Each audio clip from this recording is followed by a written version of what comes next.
Does the world not understand that Arman and Islam have fought? Now, I'm asking you a very sincere question because I cannot get to the bottom of these odds. DraftKings, my partner from Jump Street. And to remind you, Jump Street, where this whole thing kicked off, is UFC 300 in Las Vegas. The night of 300, it's Arman versus Charles. Whoever comes out of that is going to go into a fight in Atlantic City opposite Islam. Now, we don't get to that point.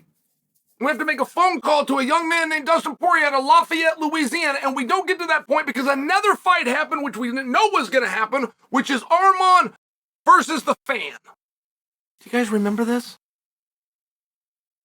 Arman ends up fighting a Fan on the way to the cage to fight Charles Oliveira. And the only reward you get, if everything goes smoothly, is you get locked in a different cage at a different time against Islam. Do you understand how terrible this situation is? I mean, can you understand? Where would your stress level be? You're fully focused to fight Charles. If you beat Charles, you got to fight Islam, the one guy that nobody wants to fight. Oh, and by the way, sporadically, out of nowhere, comes a fight with a Fan. Okay. Relevant to the story. Because when Artem won, when he wins, they can't give him a fight. The Nevada State Athletic Commission said, not so fast. We're going to review this. It was fast, but it looked like while your guy, Artem, it looked like while he's on the way to the ring that he punched somebody. And we're going to rewind that. We're going to find that somebody, and we're going to come talk to him, and we're going to see if that punch landed. We're going to see if that was scripted. We're going to see just what in the hell happened here. And nobody really knew. I got to tell you, I was there live, and I was watching it on the screen. But when it happened, it was so fast. We were all turning to each other. Hey, did he just punch a Fan? It was one of these things. Okay. So, Artem wins, and Hunter Campbell meets him at the steps as he's coming down. He's leaving the octagon, and Hunter meets him at the step. Dana had sent him over to get a confirmation that he, in fact, did want the fight opposite Dustin Poirier. The show's still going. The UFC is still going on. This is all on the fly. And I remember watching all of these things. And I remember Artem's body language. I couldn't hear what he said to Hunter, but I knew we did not have a fight. Not as of yet.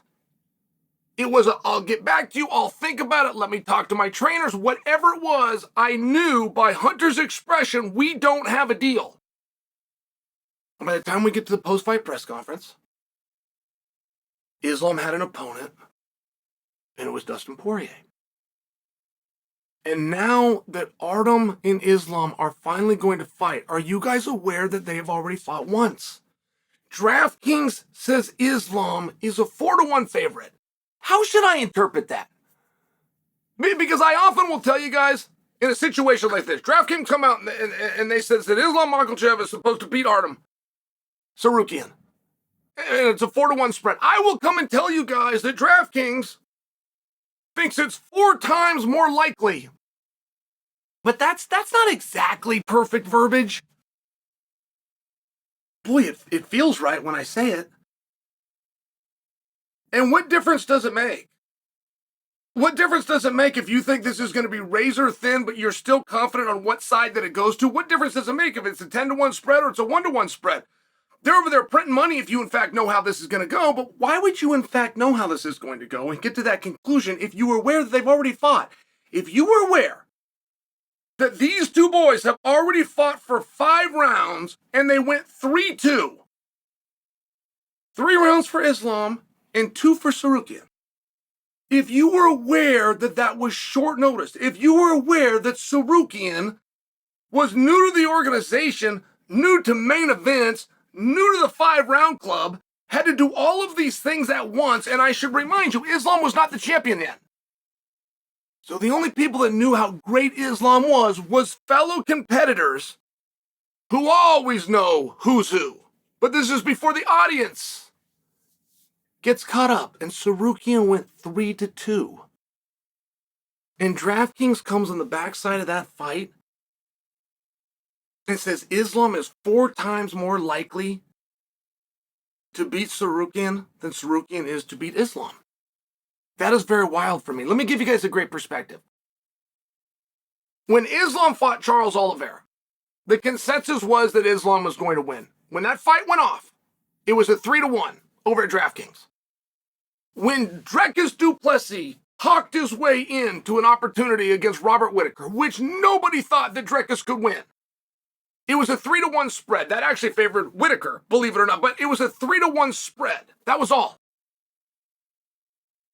The night that, for the first time, Volkanovski versus Islam, part 1, it was a 2.5-1 spread at DraftKings.